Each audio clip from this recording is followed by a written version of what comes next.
Now we're going to try something that really is very difficult. We're going to try to bring a scene. We're going to try to bring a scene, a real scene of an opera, onto the stage here. Peter Grimes is a fisherman. He had an apprentice who, because of a storm at sea, having lost his rigging and fresh water, etc., this little boy died at sea. Because Peter Grimes was a bit of a loner, the people of the village didn't believe it. Peter Grimes begged for a trial, but at the preliminary hearings, the animosity even of the court was evident, but they wouldn't allow him to stand trial to clear his name. Grimes lived under this terrible ostracism, this terrible judgment. And like so many of us, we think that money is the answer to everything. And he tried so hard to earn more money, to become more acceptable through success, monetary success. But the animosities in the village grew and grew towards him, particularly when he had a new apprentice brought to him. There was a school teacher, a widow, who really needed to mother somebody. And she chose to sort of mother Peter Grimes. And Grimes really fell in love with her. But when he proposed to her, albeit in a very unusual way, she deserted him.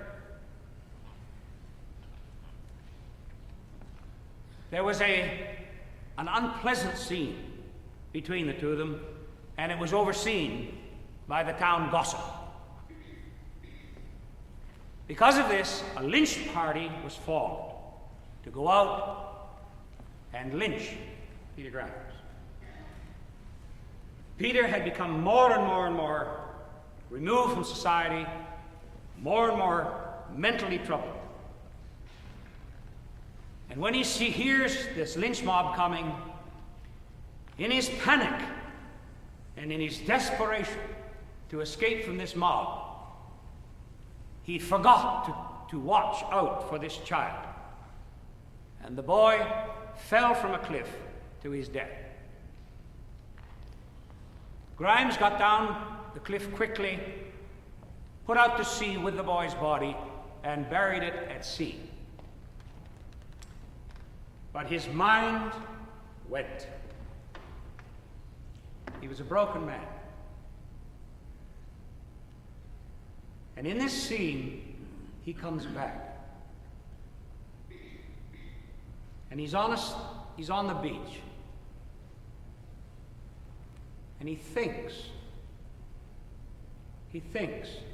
that he has the little boy by the hand. He gets confused, actually, between each of the boys. Now, just so you'll understand what's happening, the crowd is at this point really in his mind. He hears the singing of the crowd, calling his name. I'm going to ask Peter Schaff. I'm going to ask Peter to play a little bit of the atmosphere with the screeching of the gulls and the washing of the waves of the ocean.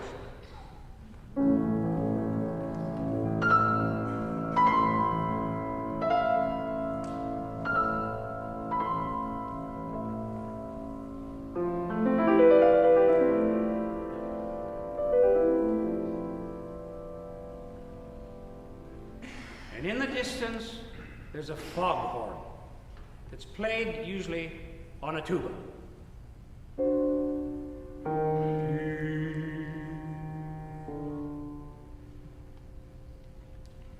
Then there are the voices of the crowd calling Peter Grimes' name. Peter Grimes, Peter Grimes. And the other one, Peter, please. Peter Grimes, Peter Grimes, Peter Grimes. Peter Grimes, Peter Grimes, Peter Grimes, Peter Grimes, okay? Now they're the women's voices representing Peter's mind. The voice of Ellen Orford, the school teacher. And that's slightly different.